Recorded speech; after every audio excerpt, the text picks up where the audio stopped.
दोस्तों, यह कहानी राजेश की है।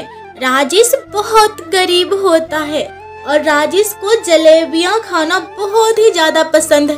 राजेश अपने गांव के ही जलेबी दुकान में जाता है और वह जलेबी खरीदने लगता है, लेकिन राजेश के पास पर्याप्त रुपए नहीं होते।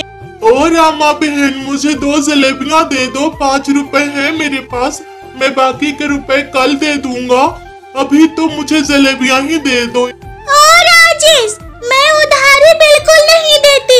किसके दुकान पे आए हो? रामा बाई के।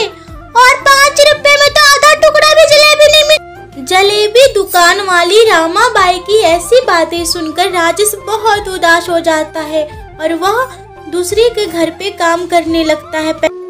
राजेश, मैं क्या कहता हूँ कि मैं बच्चों को स्कूल छोड़ के आता हूँ, तब तक तुम्हारा काम खत्म हो जाना चाहिए, क्योंकि मैं अपनी पत्नी को लेकर कहीं बाहर जाऊंगा घूमने। ठीक है, तुम्हें पूरा पैसा दे। तुम फिर से आ गए राजेश। मैं बोली थी ना कि मैं उधारी नहीं देती हूँ, फिर तुम्हें उधारी चाहिए ना।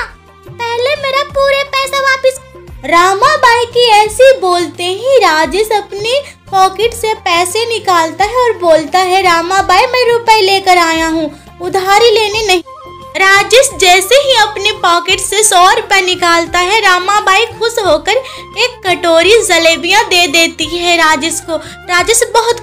राजेश खुश होते हुए वह जलेबियाँ खा ही रहा था कि एक पतला दुबला कुत्ता आके राजेश पे भौंकने लगता है।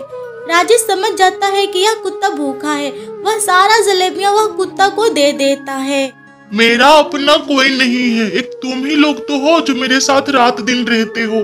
तुम पहले खा लो, तुम बहुत भूखे हो, मैं तो मजदूरी करूंगा तो मुझे खाने के लिए मिल ही जाएगा। राजेश देखता है एक बच्ची जलेबियाँ लेके जा रही थी, उसके पीछे पीछे वह भी जाने लगता है। राजेश को लगता है कि एक जलेबिया मुझे मिल ही जाएगा, तभी एक जलेबी वो बच्ची से गिर जाता है। गिरा हुआ जलेबी को उठाने के लिए राजेश झुक ही रहा था कि एक मोटरसाइकिल वाला आता है और वह जलेबी को रौंदते हुए पार हो जाता। पता नहीं मैं खराब हूँ या मेरा किस्मत ही खराब है।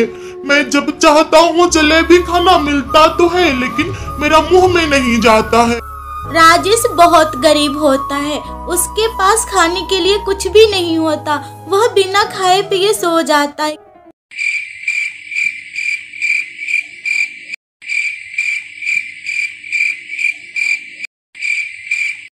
मैं अपने दुकान के लिए जितने भी जलेबियाँ बनाई हूँ वो सारा मैं तुम्हें दे दूंगी। चलो राजेश, जल्दी जल्दी खुदाई करो, यहाँ मुझे एक कुएं की जरूरत है। अगर तुम खुदाई करोगे शाम तक में।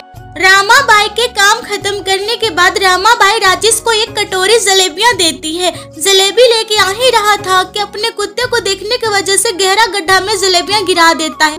अब मुझे पता चल गया, मेरा किस्मत खराब नहीं है, तू मेरा किस्मत खराब कर रहा है। तुम्हें अभी आने का क्या जरूरत था? मैं घर जा रहा था ना, जलेबियाँ लेकर तुम्हें देता ना। फिर से एक रात गुजरती है और राजेश बिना खाए पिए फिर से सो जाता है। राजेश बहुत दुखी होता है।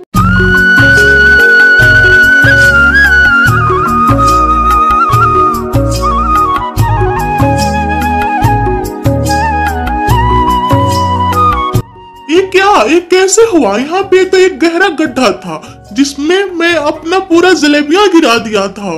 यह पेड़ तो जादुई है, फल के जगह पे पूरा जलेबियाँ फूला फला। गहरा गड्ढा से यह पेड़ इतना पुराना कैसे निकल सकता है? यह देख के राजेश आश्चर्यचकित रह जाता है। पहले वो बहुत सारा जलेबियाँ इकट्ठा करता है और बहुत खाता है। अरे बेटा, मैं क्या कह रही हूँ कि राजेश के पास जाओ, वह जादुई पेड़ से तोड़ तोड़ के सबको जलेबियाँ बेच रहा है, और वो भी सस्ता में। रामा बाई से तो बिल्कुल सस्ता।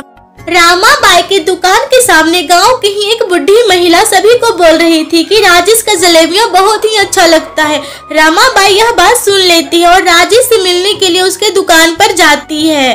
ओ बहन जी, ओ बच्चे, राजेश से जलेबियाँ खाओ, मीठे मीठे जलेबियाँ। एक बार खाओगे फिर बार बार खाने को मन करेगा मीठे।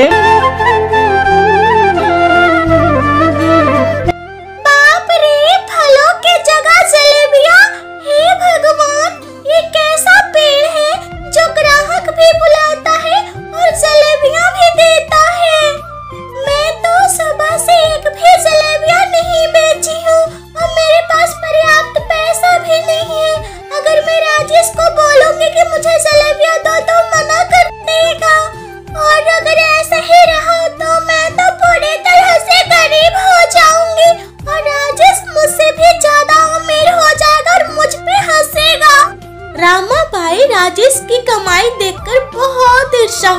है और चलती है। वह सोचती है राजेश का दुकान को कैसे भी करके बंद करना है। रामाबाई अपने घर के आंगन में राजेश से एक गड्ढा खुदवाया था। वह गड्ढा में वह 2 कटोरी जलेबियां डालती है और बोलती है वह गड्ढा से, मैंने सुना है राजेश भी ऐसा ही किया था। ओ गड्ढे रानी, मुझे भी 2 जलेबियों की पेड़ दे दो।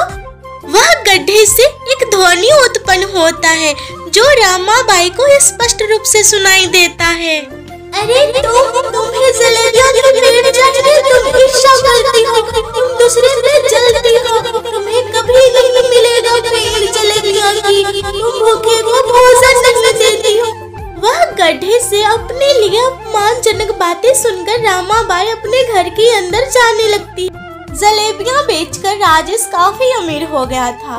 वह अपने लिए एक अच्छे से घर बनवाता है जिसमें वो आराम से सोता है। जरा जल्दी कुल्हाड़ी चलाओ रतन, जल्दी से खत्म करो, सुबह हो जाएगी तो कहीं हम लोग पकड़े ना जाएं। यह पेड़ मेरा बिजनेस खत्म कर दिया, जैसे ही सुबह होता है वह पेड़ ज्यों का त्यों रहता है। रतन का इतना काटने के बाद भी कहीं पे भी कट का निशान नहीं था और वह पेड़ खूब बोल भी रहा था। ना चाहते हुए भी रामाबाई राजेश के पास चली आती है जलेबियां लेने के लिए। वह पेड़ रामाबाई को देख लेता है और राजेश से कहता है, राजेश, रामाबाई को एक भी जलेबियां उधारी मत देना। अपने नौकर रतन से बोल रही थी रात में, काटो जल्दी काटो, इसे मत देना उधारी एक भी जलेबी। नहीं, मैं ऐसा नहीं कर सकती हूँ।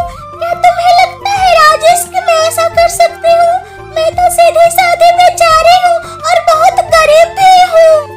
रामाबाई, यह पवित्र पेड़ है जलेबी का, यह झूठ नहीं बोलता है और मैं जानता हूँ आप कितना ईर्ष्या करती हैं। मैं आपके जैसा कठोर दिल का नहीं हूँ। आप ले जाओ जलेबियाँ जितना। पैसों की लालच में इतना गिर जाएगी रामाबाई, मैं तो सोच नहीं सकती हूँ। भाइयों, बहुत गिरी हुई महिला है। राजेश मुझे बता रहा था कि उसकी जलेबियाँ पेड़ को कटवा रही थी।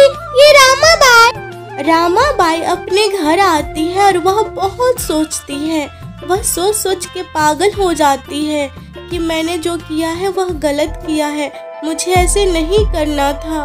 और वह अपने आप में बड़बड़ाती है, रामाबाई जाके राजेश से माफी मांगेगी। रामाबाई, अपना स्वाभिमान को नीचे मत गिराओ, तुम बहुत महान हो। रामाबाई, ऐसे मत झुको। रामाबाई, तुम्हें इसकी बातों में नहीं आनी चाहिए, ये तुम्हें बहका रही है। तुम्हें राजेश से माफी मांगना चाहिए, क्योंकि जब राजेश गरीब था तो तुम उसका मजाक बनाई थी, तुम उसे जलेबियां नहीं देती थी। क्या बात है रामाबाई, मेरे घर आइए, बैठिए और जलेबियां खाइए। मस्त स्वादिष्ट जलेबियां हैं हमारे पेड़ के। अब बैठिए तो सही। राजेश, तुम बहुत अच्छे हो, मैं बहुत बुरी हूँ। राजेश, मुझे माफ कर दो, मैं तुम्हारे साथ बहुत बुरा व्यवहार। रामाबाई को राजेश माफ कर देता है और रामाबाई बहुत खुश हो जाती है। राजेश अपनी दुकान में रामाबाई को रखने लगता है।